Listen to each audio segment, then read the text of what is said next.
Hello, and welcome to Further Adventures in Anza Borrego with Flight of the CrowsWing. This week, the weather forecast was for high winds, but we didn't let that stop us from sightseeing and exploring new places. We lowered our easy up to gale force setting, but unfortunately the bathroom really took a beating.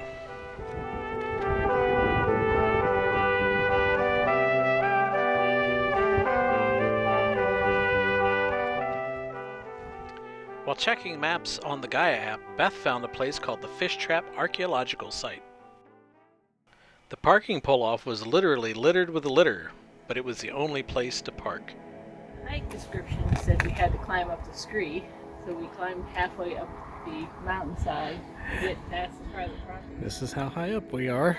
And, not really a trail so much as just climbing over boulders. Here we are on the hunt for the fish traps, which there is one somewhere down in there that we saw from up here. But just going to show you that we're way up on this hillside, and these rocks show signs up until about there that's where the water used to be, and this is how far that it's come down. Lake Kahula? Yeah, Kahula. that sounds right. Pronunciation might be off, but you know, Close. maybe one here. Not sure. The traps in this area have been dated to around 1200 AD. By 1600 AD, Lake Kahula had disappeared. In its heyday, these traps and others around the lake supported over 20,000 people. So here we are at an upper level. Should have been an older site, maybe where they built their little villages or places where they waited for the fish to come in the trap. And the ground here is just littered with pot shards. I'm gonna try not to step on any of them. My big feet. You can see these ones here. This one shows evidence that it was in a fire. See that? I'm gonna put that right back where I found it. Pretty damn cool. Very, very cool. Why are you tearing apart the generator? Because I like to see how things work, and the only way you can do that is to take them apart. Really? Really? Why would I lie? No, because the generator has, over the course of the years that we've owned it, developed a surging issue. So I need to take the carburetor apart and clean the jets. Because that seems to be what happens is the jets plug up. So I gotta take it apart. You know, more repairs. Repairs on the road. I'm using the wire that these teeth are attached with to clean out the back of this jet. Why are you using that wire? Because it's the only wire we have that's small enough to go in the hole on the jet. And it's running just like new again. Yay. The next day we drove Rock House Trail, which leads to the Clark Dry Lake bed.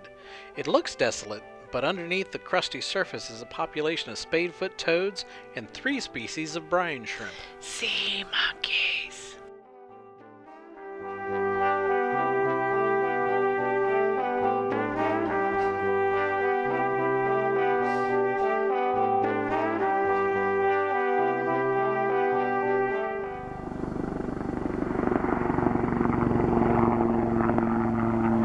Overhead, military helicopters seemed to be practicing maneuvers. As they worked on their flying skills, I worked on my panning skills.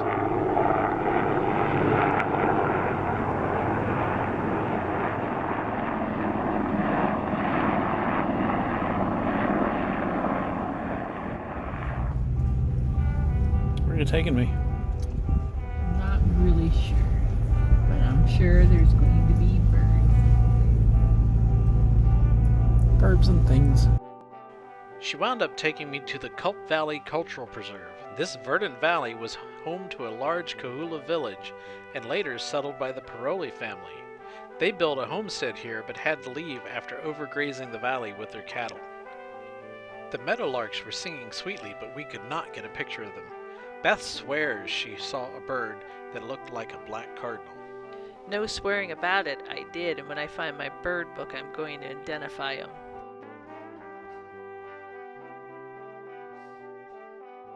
While we were here, we definitely had to visit the sky art sculptures.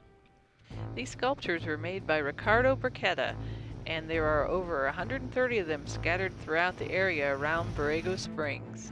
They depict animals both prehistorical and fantastical.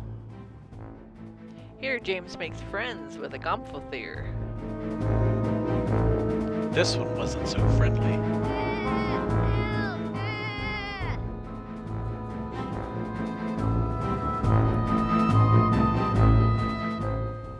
The wild crow had its own battle.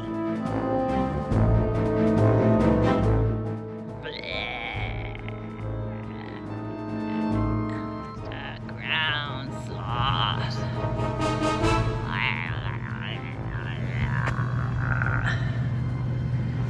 It walks on funny hands and has a baby on its back.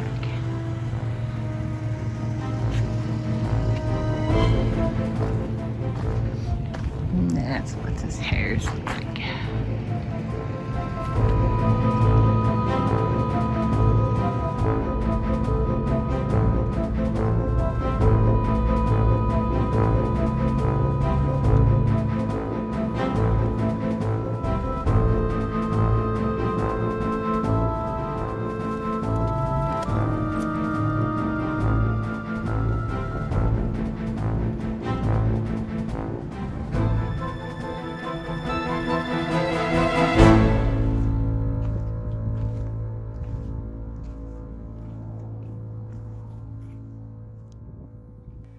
The recent rains brought out the flowers, and with them, the insects.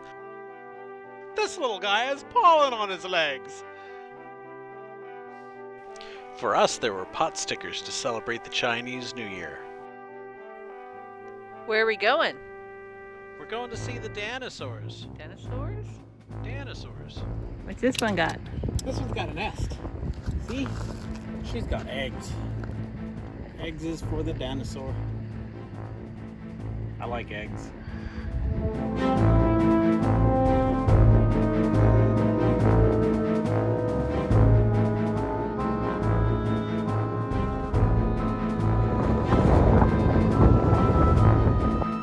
She's fallen over once or twice, as noted by the dent in her jaw and the crook in her hips, and she makes creaking sounds when the wind blows. That sometimes happens when you get 65 million years old. Derby dinosaur. On the walk back to camp, it was a little windy.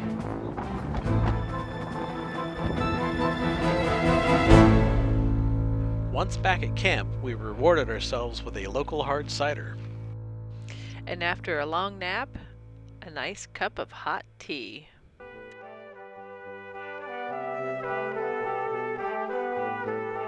Very windy, but there is a rainbow. View from our camp this morning. Windy night. Thank you for joining us on our latest adventure. As always, stay safe and enjoy the wind in your hair, or beard, like me. If you enjoyed this video, please hit like and subscribe.